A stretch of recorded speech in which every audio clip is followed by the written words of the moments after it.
안녕하세요. 원래대로라면 결혼한 지 올해로 4년차를 맞이해야 했어야 하는 30대 초반의 주부입니다. 이혼한 이야기가 뭐가 자랑이냐고 사연까지 정리하시겠지만 저는 요즘 전에 없이 잘 지내고 있어요. 혹시나 사연 들으시는 분들 중 저와 같이 이혼을 생각만 하고 계시는 분들께는 너무 어렵게 생각하실 필요 없다는 말씀을 드리고 싶네요. 물론 개인적인 사정이란 게 사람마다 다 다르니 제가 무조건 옳다고 하기는 그렇지만요. 그래도 저는 제가 좋은 결정을 내렸다고 생각합니다.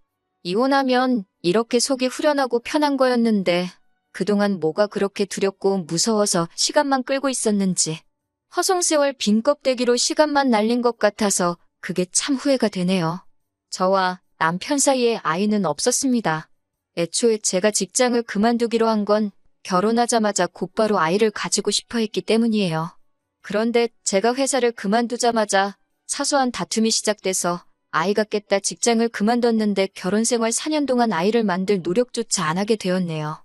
아무튼 이렇게 되고 나니 아이가 없는 게 새삼 다행이구나 하는 생각이 듭니다. 결혼은 요즘 대세라는 반반 결혼을 했습니다. 남편이나 저나 당시의 벌이는 비슷한 편이었어요. 그런데 두 사람 다 취직을 한 기간이 얼마 되지 않아서 양가에서 똑같이 지원금 받고 모자란 부분은 대출을 받게 되었습니다. 영끌이나 마찬가지인 대출이었는데 그나마 다행인 건 저나 남편 벌이가 괜찮은 편이라서 대출이자에 대한 부담이 그렇게 많은 편은 아니었어요. 제가 하던 일이 트렌드에 굉장히 영향을 많이 받는 업종이어서 보통 출산 후 다시 일자리를 구하기가 엄청 힘든 편입니다. 그런데 또 그런대로 프리랜서로 일을 할 수 있는 기회가 다른 직종보다는 괜찮은 편이라서 남편과 긴 상의 끝에 회사를 그만두고 프리랜서로 일을 시작해보려고 했어요. 출산과 육아로 생기는 공백이 부담스럽기도 하고 아이가 태어나고 안정적인 가정을 꾸리는 것도 좋지만 저는 제 커리어를 그런 식으로 포기하고 싶지는 않았거든요. 물론 프리랜서가 된다 하면 지금 회사에서 받는 안정적인 수입은 꿈도 꾸지 못할 수도 있는 리스크가 있었습니다. 잘 풀리면 회사에서 버는 돈 그 이상을 벌 수 있지만 반대로 말하자면 일거리가 하나도 들어오지 않는 경우도 있거든요.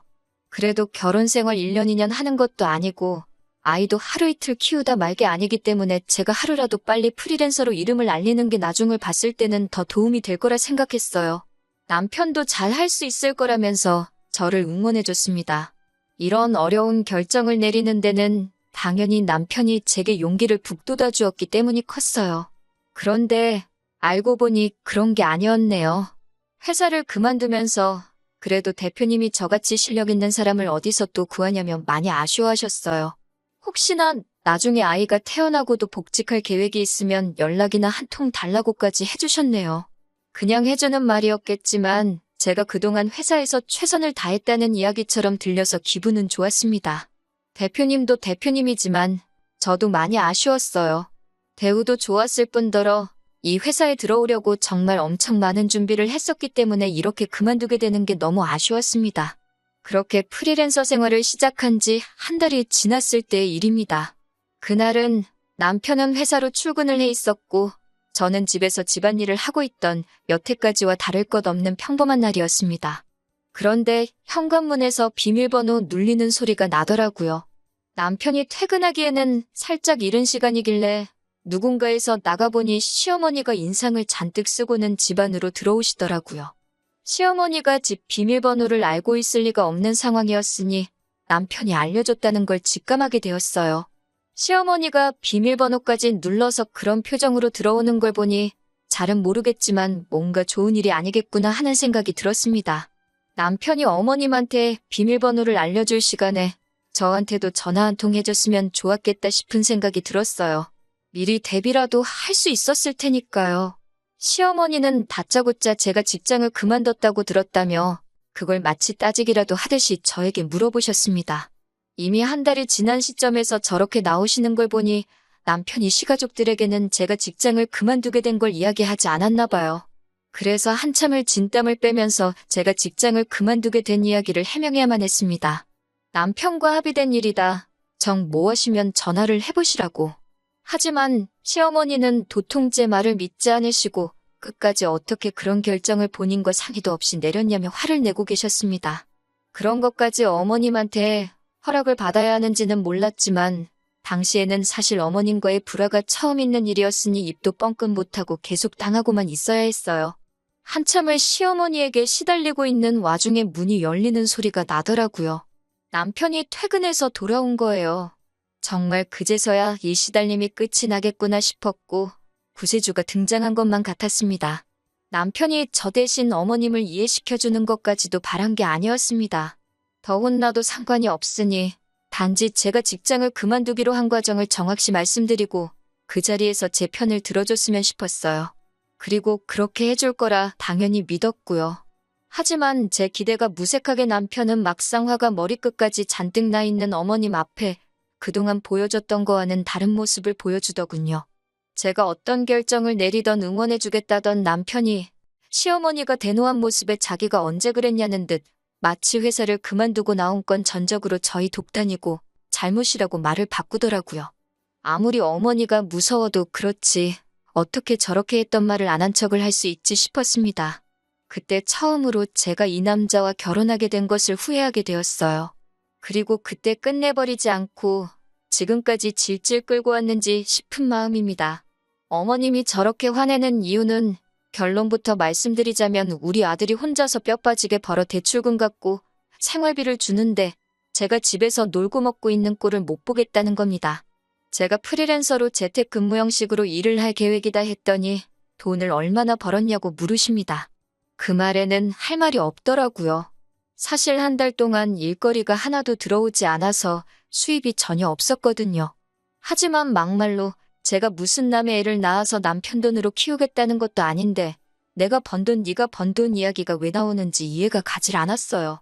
그리고 저도 영영 돈을 안 버는 것도 아닌데 당장 돈 못 벌었다고 너무 그렇게 저만 가지고 그러시는지 이해가 가질 않았어요. 그런데 계속 하는 말을 들어보니 어머님의 본심이 나오더군요. 내 아들이 힘들게 번 그 돈으로 제가 친정에 효도하는 꼴을 못 보겠다고 하는 겁니다. 제가 회사를 그만두기 전에는 남편과 제가 벌이가 좋아서 두 사람 수입을 합치면 한 달에 800만 원 정도의 월 수입이 있었거든요. 대출금이자가 부담스럽긴 했지만 그렇다고 돈이 엄청 모자라는 상황도 아니라서 양가에다 달달이 30만 원씩 용돈을 드리고 있었어요. 어머님도 그게 시댁뿐만 아니라 친정에도 가고 있다는 사실을 알고 계셨는데 이제 제가 수입이 없어졌다는 걸 아셨으니 그게 심기가 불편하셨다는 거예요. 안 그래도 제가 직장을 그만두면서 수입이 많이 줄게 되었으니 드리기로 한 용돈은 제가 자리 잡을 때까지 못 드리지 않을까 싶어 그만 드리기로 했었는데 남편이 그래도 드리던 게 있는데 어떻게 한순간에 끊냐면서 제가 수입이 생기기 시작하면 무슨 문제가 되겠냐며 남편 고집 때문에 저희도 없는 형편에 계속 보내고 있던 거였거든요. 그래서 어머님께 안 그래도 그것 때문에 남편하고 상의를 했었다고 저희도 그게 부담스러운 상황이니 제가 프리랜서 일이 자리를 잡을 때까지는 당분간 안 드리는 걸로 하겠다고 했습니다. 그랬더니 또 어머님이 그걸 왜 네 맘대로 정하냐고 하시는 겁니다. 내 아들이 번 돈이니까 자기는 받고 너네 집에는 보내지 않는 게 맞다고 하시는 거예요. 뭐 계산이 그렇게 되나 싶어서 더 따지고 들고 싶었는데 결과적으로 어머님이 하는 말은 한 가지였어요. 내 아들이 번 돈을 친정에 빼돌리지 말라는 말이셨죠. 그러니까 달달이 드리던 용돈만이 아니고 예를 들면 명절 때나 어버이날 때 친정 부모님 생신과 같이 뭔가를 해드리는 그런 날들은 앞으로 챙기지 말라고 하시는 거였습니다. 이게 다 앞으로 자녀 계획 때문에 그런 거다.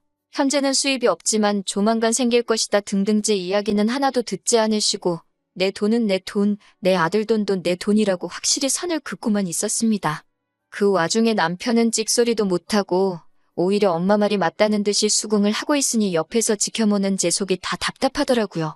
어머님이 자기 할 말만 다 하고 돌아가시니 그 시끄러웠던 집이 언제 그랬냐는 듯이 조용해지더라고요. 저는 그때까지도 남편이 어머님 말씀에 맞장구 쳐주고 하던 게 다 어머님 기분 맞춰주면서 상황을 유연하게 해결시키려 한 거라 굳게 믿었는데 그게 아니더라고요. 남편은 난데없이 엄마 말이 틀린 게 하나도 없지 않냐고 하면서 대출이자 내고 생활비 주면서 자기도 자기가 쓸 돈이 없어서 그동안 회사에서도 후배들한테 커피도 한 잔 못 사주고 그랬던 게 너무 자존심이 상했다고 하는 겁니다. 당장이야 제가 수입이 없는 건 맞지만 애초에 회사를 그만두고 프리랜서를 하는 게 좋겠다고 등 떠밀던 게 누군데 저러고 나오니 어이가 없었어요. 같이 결정한 걸 가지고 왜 내 탓만 하냐고 했더니 누군 한 달 동안 수입이 없을 줄 알았냐고 하면서 그게 다 제 능력이 부족해서 그런다는 겁니다.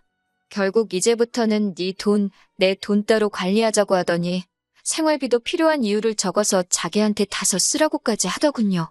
솔직히 그때 이혼까지 생각하기도 했습니다. 그런데 한편으로는 결혼한 지 3개월 만에 이혼하는 부부가 세상에 어디 있나 싶기도 하고 괜히 주변으로부터 손가락질을 받지는 않을지 친정 부모님이 주변 사람들한테 면목이 서지 않지는 않을지 정말 너무 여러 가지가 다 걱정이 되었습니다. 그래도 그때 적어도 일을 그만둔 한 달 사이에 아이가 생기지 않은 게 천만다행이라는 생각을 했습니다. 다음 날이 되어서 저는 제가 다니던 직장을 찾아갔습니다. 차라리 애를 안 낳고 살면 살았지 저런 취급을 받으면서 살고 싶지는 않았거든요. 회사 대표님은 저를 반겨주면서도 조금만 더 일찍 오지 그랬냐면서 난색을 표했습니다. 회사에서는 이미 벌써 제 빈자리를 채우기 위해 인력 증원을 해놓은 상태였고 그걸 저 때문에 물을 수 없는 상황이다 보니 저를 다시 복직시킬 만한 여력이 없었던 거예요. 제가 제 발로 사표를 내고 나갔는데 누구를 탓하겠어요? 그렇게 그냥 아무런 소득 없이 집에 돌아오게 되었네요. 남편은 퇴근하고 오더니 그렇게 큰 소리를 치더니 복직은 어떻게 된 거냐며 빈정대듯이 물어보더군요. 잘 안 됐다고 하니 그럴 줄 알았다면서 왜 멀쩡히 다니는 회사는 그만둬가지고 이 사단을 만드냐고 계속 제 속을 긁기 시작했습니다. 정말 너무 분하고 화가 나는 와중에 남편이 심호와 작당을 하고 그날부터 저에게 왜 그렇게 했는지 그 이유를 알게 되었네요. 남편이 아버님 건강검진을 다녀와야 하니 저보고 모시고 다녀오라고 하는 거예요. 어머님도 계시고 시동생도 있는데 제가 그걸 왜 가야 하느냐 따지니 생활비를 받으려면 제가 그에 합당한 일을 해야 한다네요. 세상에 제 편만 들어줄 거라 생각했던 남편 입에서 그런 소리가 나오니 정말 어이가 없었습니다. 대놓고 저보고 식모살이를 하라고 하는 거잖아요. 화가 머리끝까지 나서 한 번만 더 나를 식모 취급을 했다간 그땐 이혼해버리겠다고 했습니다. 그리고 그깟 대출이자와 생활비는 내가 가져다 줄 테니 이딴 거 한 번이라도 더 나한테 시켰다간 어떻게 되는지 한번 보자고 했어요. 남편도 결혼하자마자 이혼하는 건 좀 아니라고 생각했는지 그때부터는 아무 말도 없었습니다. 그리고 그날부터 저는 낭만 잔뜩 남아서 복직은 못했지만 어떻게든 일거리를 받아와서 두 모자들 입도 뻥끗 못하게 만들어버려야겠다는 생각뿐이었습니다. 하늘도 이런 저를 도운 건지 저는 전 직장의 대표님으로부터 연락을 받게 되었어요. 복직 이야기는 아니었지만 회사에 들어오는 일거리 중에 단가가 안 맞는 일들은 저한테 소개를 시켜주고 싶으시다는 거였습니다. 물론 대표님도 그 과정에서 중개료식으로 돈을 얼마 떼가긴 하는 거였고요. 대표님 입장에서는 단가가 낮지만 잠재 고객일 수 있는 사람을 잡을 수 있어서 좋고 제가 어떤 사람인 줄 알고 있는데 그렇게 저를 보내고 나서부터 한동안 마음에 걸려하셨다는 거예요.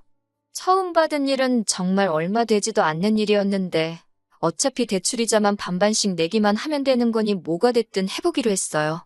뭘 하든 남편이나 시모 계획대로 시가족 뒷바라지를 하면서 돈을 다 쓰는 것보다는 나을 거라 생각했거든요. 아무튼 그렇게 점점 프리랜서 활동이 자리를 잡기 시작했고 벌이도 늘어나게 되었습니다. 대표님이 일가물은 물어다 주던 것 외에도 활동하면서 입소문을 타게 되니까 알아서 일거리도 들어오기 시작했고요. 그리고 그때부터는 일 때문에 밤 늦게까지 작업을 해야 하는 일도 있었기 때문에 남편과 갑방 생활을 하게 되었습니다. 그러다 보니 2년 전부터는 이제 더 이상 대표님의 도움 없이도 일거리가 차고 넘쳐나는 정도로 성장하게 되었고 벌이도 회사를 다닐 때와는 비교도 안 되는 많은 돈을 벌게 되었습니다. 제가 돈을 벌어오니 남편도 더 이상 저한테 아무 말도 못하더군요. 일부러 보란듯이 제가 번 돈으로 친정부모님 차도 새 거로 한 대 뽑아드리고 일부러 친정집으로 택배 보내도 될 거 저희 집으로 받아서 남편 보여준 뒤에 친정으로 다시 보내고 했습니다.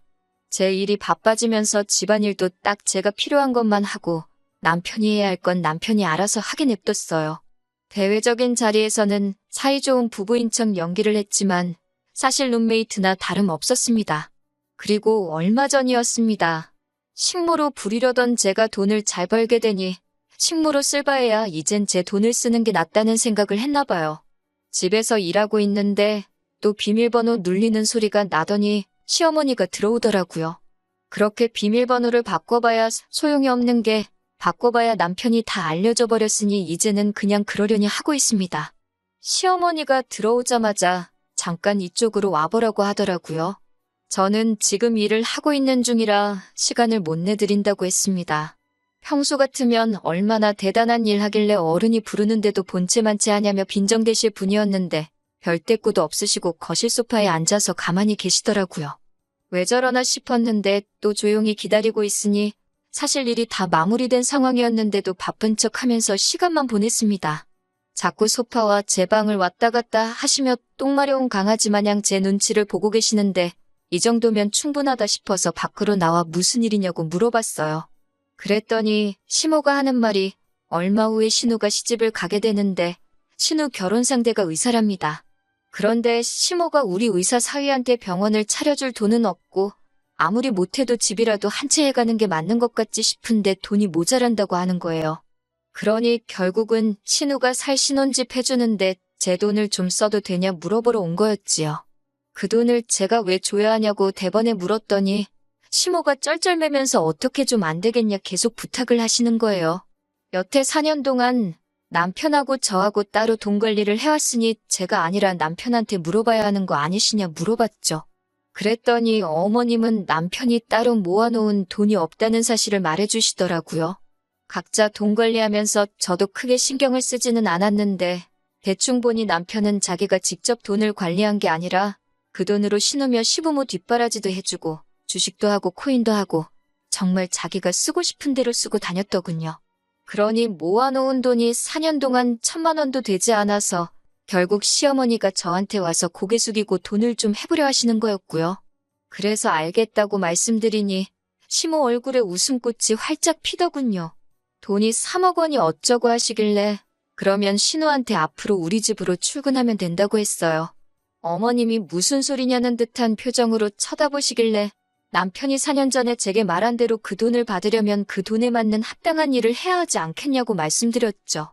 한 달에 200씩 주는 셈 치고 이자도 없는 걸로 해줄 테니 앞으로 향후 13년 동안은 우리 집에 와서 집안일부터 밀린 일까지 다 하고 그 길로 저희 친정부모님 집에 가서 집안일까지 하고 오면 딱 되겠다고 했어요. 어차피 남편하고 저하고는 집안일이 서로 별개이니 우리 집에서는 별로 할 일이 없을 거라고요. 그러니 여태 제 앞에 쩔쩔매던 시모도 돌변해서는 저한테 야야 거리시면서 우리 의사사위가 돈을 얼마나 버는 줄 아냐고 어쩌고 저쩌고 하시는데 그 집 안에 가면 의사사위는 볼 수나 있으시냐고 말하니 또 아무 말도 못하더군요. 그래도 혹시 제가 마음이 바뀔 수도 있다는 기대를 했는지 시모는 저한테 한마디도 더 뭐라고 하지도 못하고 소득 없이 돌아가야 했습니다. 그리고 남편이 퇴근하고 나서 시모한테 자초지종을 들었는지 집에 와서 저랑 2차전을 벌이더군요. 선년 날개옷 숨겨놓을 땐 언제고 상황이 바뀌니 이제 와서 그러냐고 한참을 싸우다가 결국에는 제가 지쳐서 이혼하자고 했습니다. 남편은 기고만장해서 재산분할로 제가 여태 모은 돈을 다 뜯어갈 테니 어디 한번 그렇게 하고 싶으면 그렇게 해보라고 하더라고요. 그렇게 반반씩 재산분할을 하게 되었어요. 그런데 남편은 울상이었습니다. 남편과 제가 각자 돈을 벌어 그 수입을 각자 관리해왔고 저도 돈을 쓰기는 했지만 대부분은 다 저축을 해둔 반면에 남편의 경우에는 다 쓰고 날려버린 상황이었잖아요. 그래서 남편에게는 재산 형성의 의사가 없던 걸로 간주가 돼서 나눌 재산이 없다는 판결이 나왔기 때문이죠. 반반씩 재산 분할을 하게 된 건 신혼집이었고요. 어차피 남편하고 지내던 그 집구석 정이란 게 하나도 들지 않았기 때문에 집은 너하고 돈이나 제때 보내달라고 했습니다. 그렇게 시댁은 또 난리가 난 거죠. 신우 시집 보낸다고 집을 해가려고 했는데 돈을 어디서 구하기는커녕 재산 분할하면서 저한테 내줘야 할 돈만 더 늘어난 겁니다. 애초에 알고 보니 신우도 그 의사 남자친구한테 병원 개업을 빌미로 결혼 이야기를 주고받았었나 봐요. 그런데 개업은커녕 개털도 없는 시댁 상황을 알고 나서는 결혼은 결국 없던 일이 되고 말았다네요. 진작에 이혼했어야 했는데 남의 시선을 너무 의식했나 봐요. 이혼한 지는 조금 되었는데 생각보다 타인들이 저에게 그렇게 관심이 없더라고요. 제가 괜한 걱정을 했었나 봐요. 저희 부모님도 당신들 면목보다 제가 그렇게 힘들게 살고 있었다면 진작에 말을 하지 그랬냐면서 현재는 제가 걱정하던 것과 정반대로 모든 게 잘 풀리고 걱정 없이 살고 있습니다. 이혼한 지 얼마나 되었냐고 벌써부터 연애질이라고 뭐라고들 하실 텐데 사실 지금 만나는 사람도 따로 있어요. 똥차가 가고 벤츠가 온다더니 사실 제가 여기까지 올 수 있게 저를 많이 신경 써주고 도와줬던 전 직장 회사 대표님하고 좋은 만남을 가지고 있습니다. 하지만 저도 실패의 경험이 있다 보니 조금 신중하기는 해요. 다시는 그 어떤 후회가 남지 않게 여우같이 잘 계산해서 앞으로는 더 행복하게 살아보려고 해요.